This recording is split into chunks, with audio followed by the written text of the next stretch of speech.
Good evening to all students. Next, we solve the example 6th. In example 6th, integrate z square along the straight line OM. Means integration of C Z square D Z, इसकी value find out करनी है सबसे first straight line O M के according and also along the path O L M consisting of two straight line segment O L and O M. ठीक है, first इस line के according integration C Z square D Z की value find out करनी है. Second part में O L M path के according, जिसमें two line segment O L और ओ एम लेते हुए ओ ओरिजन है. ठीक है, और L and M are the points Z equal to 3 and Z equal to 3 plus iota respectively. ठीक है, एल और एम पॉइंट्स जो हैं वो एक्स, ये तो हो जाएगा कौन सा पॉइंट होगा, जेड इक्वल टू 3 है तो एक्स प्लस आयोटा वाई, तो एक्स इक्वल टू 3 और वाई इक्वल टू 0. ठीक है, 3,0 और ये 3,1 पॉइंट. तो एल जो पॉइंट है वो तो 3,0 है और एम पॉइंट जो है वो क्या लोगे 3,1. इनको रिप्रेजेंट करोगे 0,0 पॉइंट, एक पॉइंट इससे और एक इससे. ठीक है, तो फर्स्ट जो पार्ट है उसमें लाइन ओ एम के अकॉर्डिंग फाइंड आउट करना है इसकी वैल्यू, इस इंटीग्रेट की वैल्यू, इसको इंटीग्रेट करना है. Second O L M path के according integration of Z square D Z की वैल्यू फाइंड आउट करनी है. थर्ड जो पार्ट है hence show that the integral of Z square along the close path O L M O is 0 और integration of Z square D Z O L M O path के according value क्या prove करना है 0. तो 3 part हैं इसमें. ठीक है, कि इस पाथ के अकॉर्डिंग इसका जो इंटीग्रेशन होगा वो 0 होगा. ठीक है, और इसमें फर्स्ट इस लाइन के अकॉर्डिंग वैल्यू फाइंड आउट करनी है और second O L M path के अकॉर्डिंग वैल्यू फाइंड आउट करनी है. देखो ये इसको डायग्राम में इसको कैसे रिप्रेजेंट करोगे, अब ये तो सबको क्लियर है. Integration of C Z square D Z, इसका वैल्यू फाइंड आउट करनी है. Z equal to X plus iota Y होता है तो ये एक्स प्लस आयोटा वाई का स्क्वायर हो जाएगा D Z D X plus iota D Y. ठीक है, स्क्वायर को ओपन करेंगे तो ये हो जाएगा X square minus Y square plus 2 iota X Y D X plus iota D Y. Equation number first लोगे. अब सबसे फर्स्ट इसको डायग्राम बनाएंगे इन पॉइंट्स को लेते हुए और फिर फर्स्ट लाइन ओ एम के अकॉर्डिंग इस इंटीग्रेशन की वैल्यू फाइंड आउट करेंगे. ठीक है, चलो डायग्राम बनाओ.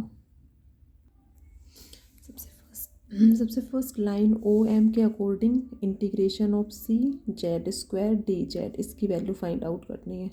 ठीक है, लाइन ओ एम के अकॉर्डिंग.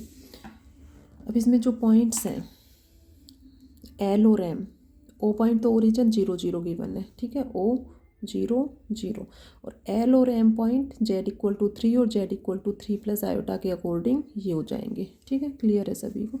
इन पॉइंट्स को रिप्रेजेंट करो नंबर लाइन पर.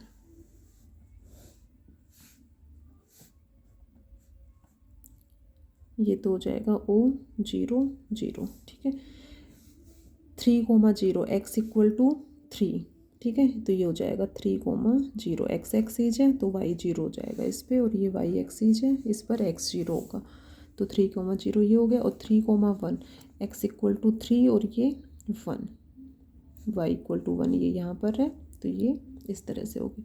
ठीक है, तो ये पाथ अपना इस तरह से ओरिजिन होगा. इसको ले लो ओ एल एम पॉइंट हो गया 3,1. तो ये फर्स्ट पार्ट में इस लाइन के अकॉर्डिंग, लाइन ओ एम के according integration C Z square D Z की वैल्यू फाइंड आउट करनी है. ठीक है, इस लाइन पर देखो, इसमें ये लाइन है ओ एम. ठीक है, पॉइंट है 0,0 और 3,1. अब किन्हीं भी तो 2 पॉइंट्स को ज्वाइन करने वाली लाइन का इक्वेशन ऑफ लाइन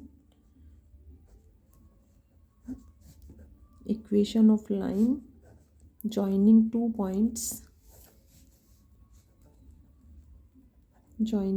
points. देखो जनरल बताएं, जनरल फार्मूला क्लियर सभी को ध्यान आ रहा होगा. कौन सा फार्मूला यूज करेंगे, joining 2 points x1 y1 and x2 y2 are given by, क्या होता है इक्वेशन, देखो इसमें ये 2 पॉइंट्स हैं 0,0 और ये 3,1, तो इन दोनों पॉइंट्स को जॉइन करने वाली लाइन की इक्वेशन फाइंड आउट करनी है अपने को कि इस लाइन की इक्वेशन क्या होगी। तो जनरली यदि पॉइंट्स ये गिवन है तो इसके अकॉर्डिंग इक्वेशन क्या होती है अपनी, y minus Y one equal to y2 minus Y one upon x2 minus x1 into X minus x1। ठीक है, ध्यान आ गया होगा सभी को। तो इसके अकॉर्डिंग 0,0 और 3,1 equation of line joining the point 0,0 and 3,1 are given by, तो इसको पूरा लिख लेना, y minus 0 equal to y2 minus y1, तो ये हो जाएगा 1 माइनस 0 अपॉन 3 माइनस 0, ये तो x1 y1 पॉइंट ले लो, ये x2 y2 पॉइंट ले लो। ठीक है, ये x माइनस 0, तो इसके अकॉर्डिंग ये इक्वेशन आ जाएगी 3y इक्वल टू x और x इक्वल टू 3y। तो लाइन ओ एम की equation of line O M are x equal to 3y। तो ओ एम लाइन के according equation x equal to 3y, तो यहाँ से क्या कह सकते हो, dx इक्वल टू 3dy। ठीक है, x किस में चेंज हो रहा है, y में चेंज हो रहा है, तो y की लिमिट्स चाहिएंगी अपने को। y क्या हो जाएगा यहाँ पर 0 to 1, y tends to 0 to 1। ठीक है, अब वैल्यू पुट कर दो, integration of C Z square D Z. ठीक है, इसकी वैल्यू अपने पास थी X square minus Y square plus 2 iota X Y और D Z D X plus iota D Y. इन सभी को चेंज कर दो। ठीक है, लिमिट ये y टेंस टू तो 0 to 1 हो जाएगा लिमिट, और x की जगह क्या पुट करोगे 3y। ठीक है, और फिर इसको सॉल्व कर लेंगे, तो सॉल्यूशन जो है वो सिंपल है। देखो सॉल्यूशन इसी में से बता दें,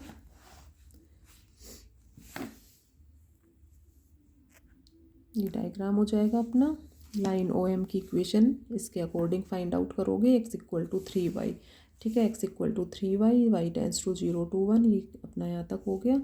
ये पुट कर दिया इसमें वैल्यू, चाहे स्क्वायर ओपन करके फिर पुट कर लो या ऐसे ही पुट कर लो। ठीक है, ये इसको सॉल्व करोगे, integration of Z square D Z along to line O M equal to, ये पुट करके सॉल्व करेंगे, सिंपल सॉल्यूशन है, इसको सॉल्व कर लोगे सभी। ठीक है, सेकंड पार्ट में अपने को evaluate integration of Z square G D Z along to the path O L M. अब ओ एल एम पाथ के अकॉर्डिंग इस फाइंड आउट करना है, ओ एल एम। ठीक है, ये और ये, तो ओ एल एम पाथ के अकॉर्डिंग ओ एल एम, तो ये O L plus L M 2 parts में डिवाइड कर सकते हैं integration of Z square D Z को। तो integration of Z square D Z along to the path है O L M equal to integration of O L plus integration of L M. ठीक है, ये H it is हो गया अपना, equation number second mark कर लोगे। अब लाइन ओ एल पर और एल एम पर वैल्यू फाइंड आउट करोगे। ठीक है, तो डायग्राम के अकॉर्डिंग देखो, ये ओ एल लाइन है। ठीक है, एक्स एक्सीज है तो वाई 0 है। ठीक है, तो ये वाई 0 तो डी वाई 0, एक्स की लिमिट 0 to 3 हो जाएगा, डी जेड ये हो जाएगा। एल एम पर ये इसका इक्वेशन क्या हो जाएगी, एक्स इक्वल टू 3। ठीक है, ये सेम वैल्यू हो गई, एक्स इक्वल टू 3 इसका इक्वेशन हो गया, और वाई टेंस टू 0 to 1 हो गया। ठीक है, तो X equal to 3 D X equal to 0, Y tends to 0 to 1, D Z equal to D X plus iota D Y, D X 0 है तो ओनली ये हो जाएगा आयोटा डी वाई। ठीक है, सिंपल इसमें वैल्यूज पुट करके इसको सॉल्व करना है, तो ये वैल्यू आ जाएगी, ये भी अपना सेम इसी के इक्वल आएगा 6 + 26/3 आयोटा। ठीक है, तो ये दोनों पार्ट इजीली सॉल्व कर सकते हो। तो इसमें डायग्राम क्लियर होना चाहिए कि डायग्राम कैसे बनाना है और लाइन की इक्वेशंस को कैसे लेते हुए उसको सॉल्व करना है। बाकी इंटीग्रेशन जो है वो इजीली सभी अपने आप सॉल्व कर सकते हो, कहीं भी उसमें प्रॉब्लम नहीं आएगी किसी को। तो ये first part line O M के अकॉर्डिंग ये वैल्यू हो गई, ठीक है। और पाथ ओ एल एम के according integration of Z square D Z इसके इक्वल आ गया इक्वेशन ए, और इसको इक्वेशन बी मार्क कर लेना। ठीक है, ये सेकंड इक्वेशन, फर्स्ट डिनोट किया था। थर्ड पार्ट में क्या फाइंड आउट करना है इसमें कि show that the integral of Z square along the closed path O L M O is zero, कि close path O L M O इसके according integration of Z square D Z की value क्या है, zero. ठीक है, तो अब O L M O इसके अकॉर्डिंग, इस पाथ के according integration of Z square D Z को टू पार्ट्स में डिवाइड कर सकते हो, O L M plus M O. ठीक है, टू पार्ट्स में डिवाइड कर दोगे इसको इस तरह से, देखो ओ एल एम ओ, तो O L M plus M O. ठीक है, M O.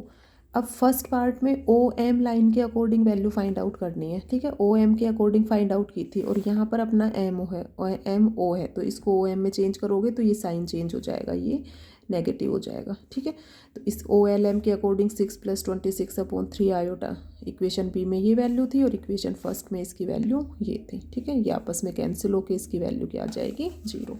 So the value of integration Z square D Z along to the close path O L M O are equal to zero. ठीक है, तो ये example 6 जो है वो अपना कंप्लीट हो गया। अब एग्जाम्पल 1 to 7 चैप्टर 7 के सभी एग्जाम्पल कंप्लीट हो गए। अब कल यहाँ तक सभी इनको कंप्लीट अपने नोट्स में कंप्लीट करोगे सभी, और इन सभी एग्जाम्पल्स को सभी रफली एक बार रिवीजन करोगे, सभी करके देखोगे। ठीक है, और इसमें जो जो डेफिनेशंस आई हैं इंपॉर्टेंट उनको सभी रिवाइज करोगे। ओके, नेक्स्ट एग्जाम्पल फिर नेक्स्ट वीडियो में डिस्कस करेंगे।